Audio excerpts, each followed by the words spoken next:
Screens in cars are inescapable today. I don't want to touch screens anymore. I hate it. Sometimes they're tastefully integrated into the dash. Sometimes they're sticking out of the top like a tumor. No one really asked for it, but here we are anyway, with everything from the radio to climate controls to headlights and even glove box releases being controlled through a touch screen. Trying to touch what you want to touch and then you hit a bump in the road and all over the place. I see your point. Sometimes it feels like you need some sort of degree to drive a new car. Did you know your car's onboard computer is more powerful than the one that sent astronauts to the moon? Modern cars use high-tech processors to control everything from engine performance to entertainment systems, making your car a rolling piece of tech. And just when you think you've mastered this tech, the latest car model comes along and, well, takes on a life of its own. You have a self-driving car, it can go 120 miles an hour with 2 car length distance. It'll never be drunk or tired or distracted. And if it wants to change lanes, it tells the other cars, I'm changing lanes now. They part because all the cars can talk to each other. It boggles the mind. But is it also making our roads less safe for everyone?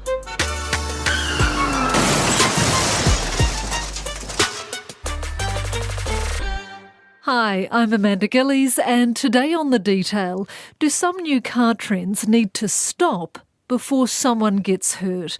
Australian-based car expert Ben Zacharias says absolutely. I've embraced my inner curmudgeon and I have taken the fight to the car companies, and I'm railing against drive selectors that are now being moved to where the indicator would normally be. So new cars, drive selector has been changed to the indicator and it seems like it's a really dangerous thing. Ben is the road test editor for Car Expert, which is in Australia and now here in New Zealand. Cars are his professional and personal passion. So I immediately put him to the test, asking him to compare cars from today to a decade ago and list the biggest changes he's noticed. Well, we've seen a massive amount of change in the industry over the past decade. Pretty much every aspect has changed. So powertrains are different. So we're seeing a lot more hybridization and electrification. So obviously there are a lot more electric cars. A lot of cars coming out now have some kind of battery and electric motor that assists the internal combustion engine, so petrol and diesel engines. But from the driver's seat, cars look a lot different from what they were back in 2016 and even 2020, because we're seeing screens were around 10 years ago, but they performed really simple tasks. So, things like radio and heating and things like that. But now they control basically every aspect of the car. But now we're also seeing car makers remove buttons, critical buttons. So things like turning on headlights and controlling automatic wipers and things like that. You can actually see them move to the screen. Tesla has moved their drive selector to the screen as well. You actually swipe forward or backwards on the center screen to drive the car forwards or back. Cheapers. Yeah, but the one thing that's really kind of got my goat is the fact that we're seeing this big trend, and it's been around for a while, but we're really seeing it snowball at the moment. Every new car, it seems, and every update has the drive selector that's moved to the indicator stalk. And it's not so much a matter of being on the steering column, because that's been around since as long as cars have really been in the format that we know them. But it's more the fact that they very much resemble indicator stalks. And there's a danger where, if you're sitting at a set of lights and you say, oh, I should turn on my left indicator, and then you hit what you think is the right indicator and the car goes into neutral. Or in some cases, they've actually moved cruise control to that same stalk as well. So if you're sitting at a set of lights and you say, oh, I should turn on my right indicator, and then suddenly the cruise control gets turned on, there's a real danger, I think, in adopting these kind of things. And yeah, it seems to be becoming more and more popular among the industry. I want to talk about how problematic it can be for drivers, but Ben, why on earth are car manufacturers doing this? It just doesn't make sense. So the standard line that they're telling us is that they're doing this so they can free up space on the center console. But what we're seeing is very few of them are actually doing anything with that space. So you might get an extra set of cup holders, or the cup holders might move from your elbow to where your hand would rest. something like that. I tend to try and follow the money in anything I can't explain, and this is a hard business, and car companies try and save any dollars and cents they can. And the what you'll find is the wiring harness that they use in cars, they can cost as much as $10 or $15 per meter. So if they're just cutting a meter out of wiring out of the car, and they can just they've already got the wiring that needs to go to the steering column, so might as well just add an extra feature and then get rid of some wiring, and it might save them $15 per car, and we're talking about tens or hundreds of thousands of cars, potentially millions of cars. That's a lot of money over the long term. But it's less about where it's gone to and more about the way they've executed it. Yeah, it seems it is more about dollars and less about sense or common sense. That's For right. drivers, though, I mean, how problematic and confusing is this? Do we know of any accidents or fatal accidents or near misses already? We haven't seen any reports of any major accidents that these things have been caused by.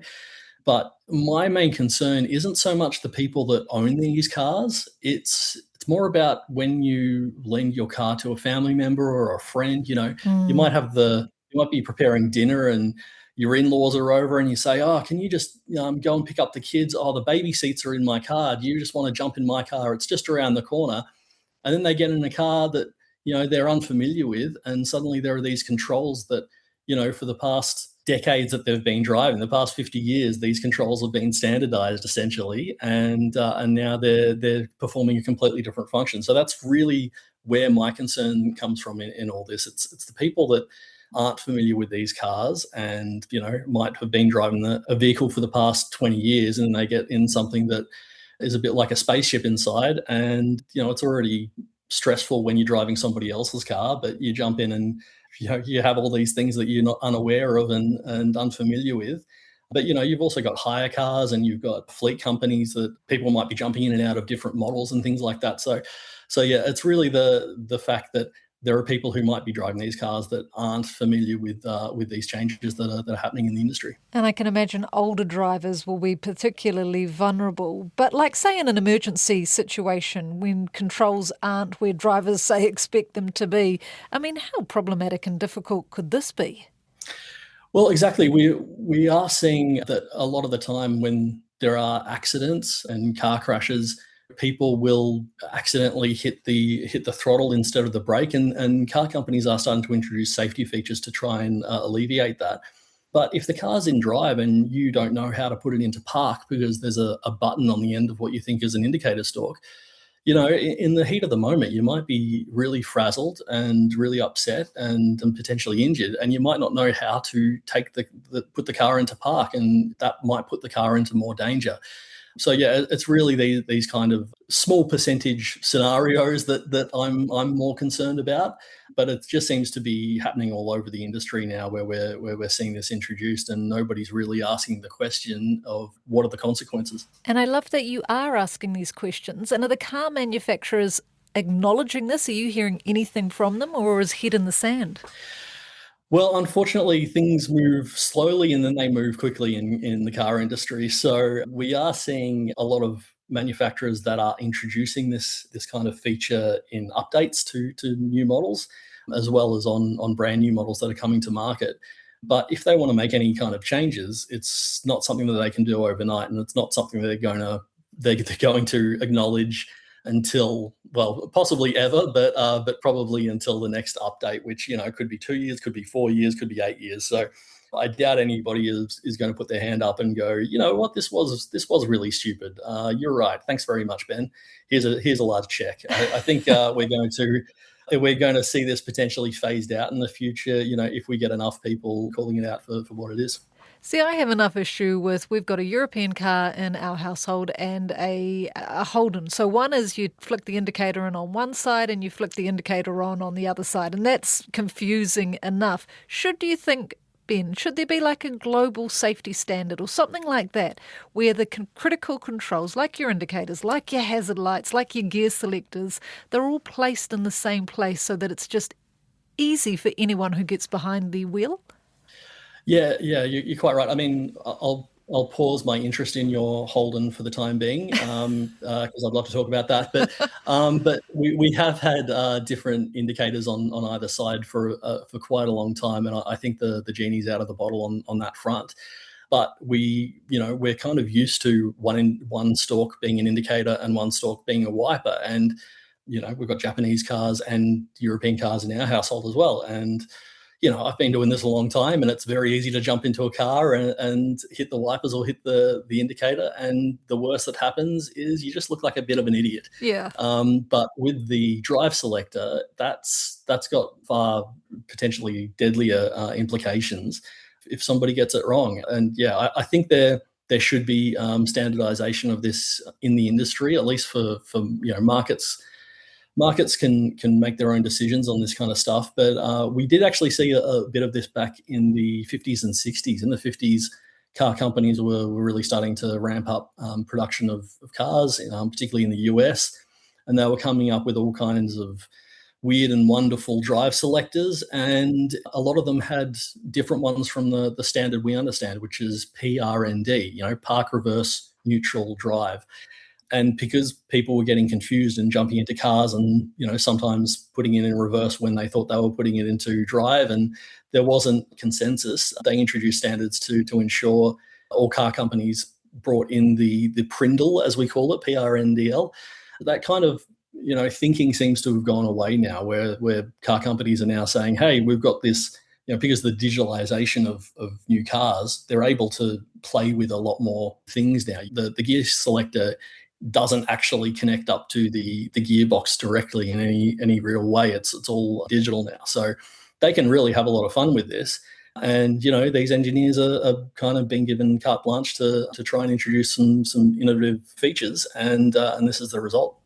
Gosh, aviation has standardisation, doesn't it, for critical controls? So it does seem really weird that the automotive industry doesn't and should. Exactly. It's a really good point, because in aviation, if you go into the front end, the cockpit of any jetliner, a lot of the buttons and everything, all of the buttons and all of the levers, they're all individually shaped and they've got a different feel to them. So I think the selector for putting the gear down in a big jetliner feels like tires. It's a little model of a tire, and the point is, in a stressful environment, if you put your finger on a button or a lever, and your subconscious will know whether that is correct, whether you're matching the action with the intent. And we really do not have that at all. We've even lost buttons. They're now everything is on screens now, so we don't even have that kind of tactile response. I remember when I was learning to drive a very long time ago, I was showing my father a new head unit that I wanted to put in my car, because I wanted to modify my car and be the cool dude. As you do. As you do. And the volume controls were buttons instead of just a rotary knob. And my dad said, that's not the one you want. You want a rotary knob. And I was like, no, but this one's really cool. It does this and that. And he was saying, no, when you're driving along at, 100 kilometers an hour at night, you want to be able to reach down to where the volume knob is and feel for it without having to take your eyes off the road. Taking your eyes off the road just for a couple of seconds, it's a huge distance that you cover. And that's really stuck with me ever since. And I think we've kind of lost that thinking now on cars. Everything now, you have to go onto the screen, you have to dive into menus and sub-menus just to find some basic controls. And the indicator turning into the drive selector just seems like the latest in a long line of ill-advised changes across the car industry. Your dad sounds like a very wise man. But just so we're clear though, Yes. Ben, it's not consumers that are asking for these futuristic kind of interiors, is it? It's the manufacturers who are deciding that we want them. Is that correct? Yeah, a little bit. I mean, we are seeing that there's a lot of across the car industry now. It's much harder to differentiate between luxury cars and non-luxury cars, I suppose, because you're getting a lot of these value brands that are offering every single feature you can get under the sun. You can get ventilated seats, heated seats, leather, amazing sound systems in cars that really don't cost all that much, and so everybody's trying to introduce features at a huge pace just to differentiate themselves from everybody else. And so, when you walk into the dealership and you say, hey, this is how much money I've got, and I'm looking at these 3 different competitor vehicles, they go, well, we've got the very latest thing. Check this cool little feature out. And because it's different, it might feel a bit new. It might feel a bit futuristic. It might feel it might make the others feel a bit old hat. So I think that's really what's driving it. And he says manufacturers are chasing safety ratings for their cars, but those safety ratings don't always make sense. Like the 5-star safety ratings from ANCAP or Euro NCAP, and that means introducing a lot of safety features. And those safety features are essentially, at the moment anyway, there's talk of change, but at the moment it's essentially a tick box requirement. It's like, does this car have this feature? But there's no real consideration of whether the feature works or whether it works well. So, some of these cars I review, I'll be driving down the road and the thing will be absolutely bleeping and blooping its head off, telling me to pay attention to the road. Meanwhile, I'm trying to figure out what it's warning me about, if anything. And some cars are, pulling the steering wheel as I'm driving along the freeway and things like that. So, they're well intentioned, but a lot of the time these technologies are not fully formed. But this is how we get to the end goal of having amazing technology that will hopefully bring an end to a lot of fatalities on the road. But at the moment we're kind of the guinea pigs. We're the R&D department right now, and when we take a car out and it does all these things, we write about it at Car Expert, and the car companies go, okay, yep, we'll tweak that, we'll tune it, we'll make it better, and then the next one we get is usually a little bit better. And hopefully in the next 10 years, we'll actually see this stuff really come to a point that actually benefits drivers completely. He says in the last few months, since the Iran war caused petrol prices to spike, drivers have been buying electric and hybrid cars in record numbers. Well, demand for electric vehicles in New Zealand has surged amid higher fuel prices and global oil supply fears. New figures show a big jump in sales in the past month of both new and second-hand EVs. In February, we had 642 new EV sales.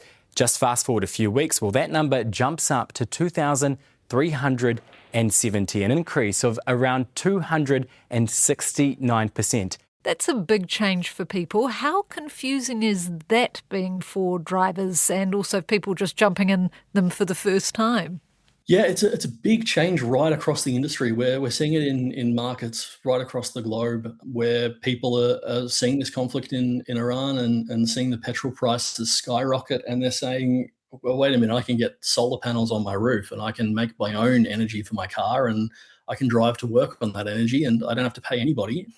And, and I'm driving something that's maybe a bit cooler and a bit safer and all this kind of thing. So there's been a huge uptake in EVs. New Zealand saw something like a 16% increase in EV sales recently. We're seeing that right across the globe. But a lot of older drivers, a lot of people who have older cars are moving into this stuff, and this is the first time they've experienced an electric vehicle. A lot of people who were considering hybrid cars or plug-in hybrid cars are now just going, well, you know what, I'll just go straight to an EV. There are a lot on the market. They're now priced reasonably well. I got a call from my uncle the other day who I think he's had about 3 cars in my lifetime. And he said, I'm going to trade in my old Holden Astra and I'm going to get an EV. And that was, I think he was the last person I knew on the planet who bought a mobile phone, and he's one of these people who moved into an EV and went out, and he's like, oh, I'll figure it all out, it's fine. But that's kind of the danger, because you jump in a car and you think, well, I'll figure it out. It can't be that different to what I'm used to, and then suddenly everything's different and nothing's where you think it'll be, and you can't find any of the buttons, and you don't know what you're doing, and you're in the middle of traffic. So yeah, that's the danger at the moment, but. The industry is kind of at a really interesting point, because a lot of the EVs, we've seen the improvement of battery technology, electric motors, the infrastructure for charging electric cars as well. That's all really been building up. And then the conflict in the Middle East has really been the catalyst to see everything change in this big movement towards electric vehicles. It's been crazy and it's been fast, but please tell me, can we just go buy a good old-fashioned new car that has the indicator in the right place, the gear sticks in the right place, the wipers in the right place, which has not got all the new fandangled things? Are they still available out there? Thankfully, they still are. It is such a relief. It's such a relief when I jump in a car and I don't have to spend half an hour reading the manual just to figure out how to turn the wipers on. Yeah, no, we're still seeing a lot of the legacy car makers that are still kind of doggedly keeping to internal combustion engines and keeping all the controls where you might think they'll be. And I think there's a lot of people out there who might go and test drive these newcomer brands and go, wow, that's really confusing. This is all a little bit new and fandangled. I think I'm just going to go down to the local Ford dealership, the local Toyota dealership, whatever it is, and just say I'm just going to get the basic car, and that'll do me fine. That'll do me fine too, Ben. But do you think with all these ones like the Chinese, Japanese, all these ones, the Teslas who have adopted this very fancy touchscreens and putting everything into buttons and stuff, do you think they'll swing back ultimately towards a more simpler, more user-friendly interior eventually? We're actually already seeing it.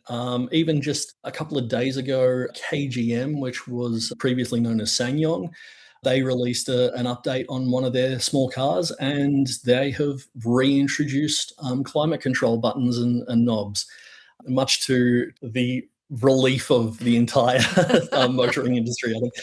Yeah, no, we are seeing that a lot.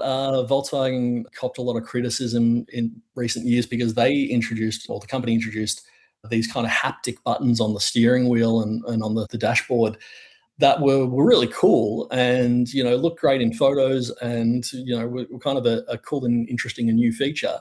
But they just didn't work in the real world. And Volkswagen, to their credit, the executives put their hands up and said, that wasn't right. We didn't test that properly, and we're going to reintroduce buttons. And now they're reintroducing buttons, and their haptic controls have improved greatly since the first ones that we saw come out a few years ago. So there is this slow return in the industry to buttons and knobs and the things that make life easier and safer. But unfortunately, we're just going to have to endure the next couple of years until they all figure out that this stuff is important, and this is what the majority of drivers actually want. That's it for today. The Detail is a newsroom production supported by RNZ and New Zealand On Air. Thank you to Ben Zachariah. This episode was produced by Gwen McClure and engineered by Phil Binge. I'm Amanda Gillies. Matua.